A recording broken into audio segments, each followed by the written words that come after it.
انما یرید اللہ لیذھب عنکم الرجس اہل البیت ویطہرکم تطہیرا۔ وقال رسول اللہ صلی اللہ تعالی علیہ وآلہ وبارک وسلم ادبوا اولادکم علی ثلاث خصال: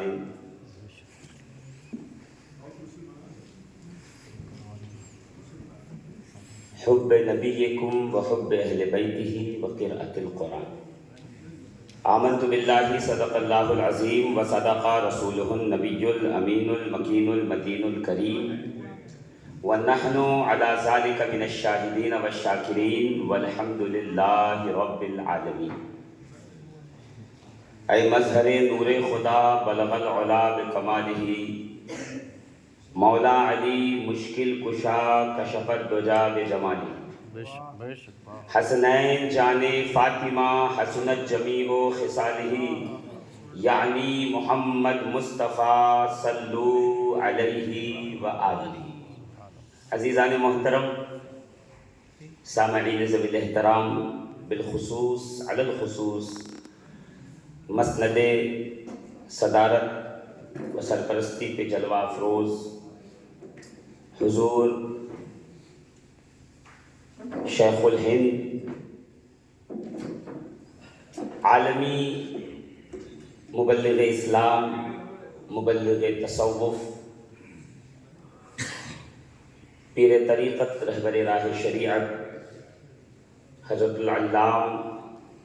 سید محمد اشرف اشرفی الجیلانی دامہ فیوزہ، ساتھ ہی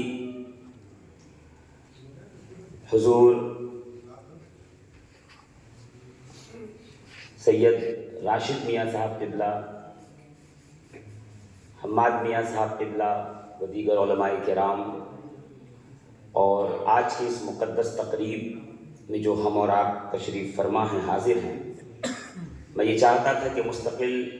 عنوان پہ گفتگو کی جائے، مگر چونکہ کل کچھ باتیں رہ گئی تھیں تو میں یہ چاہتا ہوں کہ وہ باتیں جو کل رہ گئی تھی وہ میں آپ کے سماعتوں کی دہلیز پر گلدستہ بنا کر پیش کروں، اور امید یہ رکھوں گا کہ آپ اسے مجھ سے لے لے کر اپنے دل کے گلدان میں سجاتے جائیں گے۔ اور جو کچھ بھی میں یہاں پر عرض کروں گا یہ میری نوکری ہے، اللہ رب العزت اسے قبول فرمائے، اس لیے کہ جو تگودو بھاگ دوڑ صبح و شام کا سفر ہے، اس کے بدلے میں جو اللہ دیتا ہے وہ دیتا ہے، مگر میں یہ چاہتا ہوں کہ قیامت کے روز خاتون جنت اپنے بابا کو دیکھ کر یہ کہہ دیں کہ اے بابا جان، یہ وہ ہے جو میرے بیٹوں کا بخان کیا کرتا تھا، جو میرے شہزادوں کی بات کیا کرتا تھا۔ الحمدللہ اس سے بڑی نوکری کائنات میں اور کوئی نہیں، اس لیے کہ سعدی شیرازی خود فرماتے ہیں الہی بحق بنی فاطمہ کہ بر قول ایما کنم خاتمہ، گر دعوتم رد کنی ور قبول، منو دست دامان آل رسول۔ دیکھیے آپ کا سبحان اللہ کہنا ضروری ہے، ابھی میں دیکھ کے نہیں پڑھ رہا ہوں، انشاءاللہ دیکھ کے پڑھوں گا جب وقت آئے گا، مگر یہ دعا سعدی شیرازی نے ایسی مانگی۔ کل ہی میں نے کہا تھا کہ حضور اعلیٰ حضرت اشرفی میاں کے کلام میں کمال یہ ہوتا ہے کہ آپ جو کچھ بھی رسول کی بارگاہ میں، جو بڑوں کی بارگاہ میں استغاثہ کرتے ہیں، مناجات کرتے ہیں، تو اس میں اہل بیت رسول کو اپنا وسیلہ بناتے ہیں۔ یہ سیکھا کہاں سے؟ کہ بے شک یہ حضور اعلیٰ حضرت اشرفی میاں نے اپنے جد کریم سے سیکھا، مولائے کائنات سے سیکھا، سیدہ کائنات خاتون جنت فاطمہ الزہرا سے سیکھا، علی مرتضیٰ سے سیکھا، حسنین کریمین سے سیکھا، یہ آپ نے سعدی شیرازی سے سیکھا، یہی جامی سے سیکھا ہے کہ جب کہنے پہ آئیں تو سعدی یہ کہتے ہیں کہ الہی بحق بنی فاطمہ،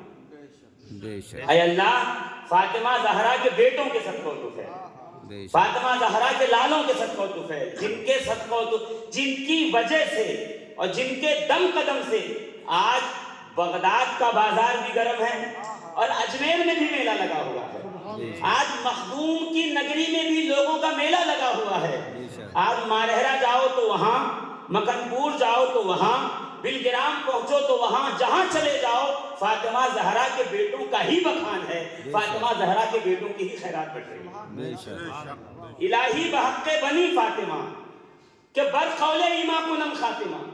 یہ سعدی بھی کہہ رہے ہیں کہ اللہ فاطمہ زہرا کے بچوں کے صدقہ و توفیل میں میرا خاتمہ ایمان پہ فرما۔ تو پروردگار یہ کیا دعا ہے؟ اگر دعا اس طرح سے مانگتے سعدی کہ نمازوں کے توفیل، روزوں کے توفیل، تلاوت کے توفیل، حج کے توفیل، تو بات سمجھ میں آتی یہ کیا کہہ رہے ہیں فاطمہ زہرا کے بیٹوں کے صدقہ و توفیل میں؟ کہ یہ سعدی اپنی مرضی سے نہیں کہہ رہے، سعدی نے یہ بات عبداللہ ابن عباس بحر العلوم، حبر الامہ، صحابی رسول، مفسر قرآن، جن کے علم کا یہ عالم ہے کہ قرآن کی ہر آیت صبح میں نازل ہوئی یا شام میں نازل ہوئی، کس مقام پہ نازل ہوئی، شجر کے تحت کے درخت کے شجر کے نیچے نازل ہوئی ہے یا کسی پہاڑ کے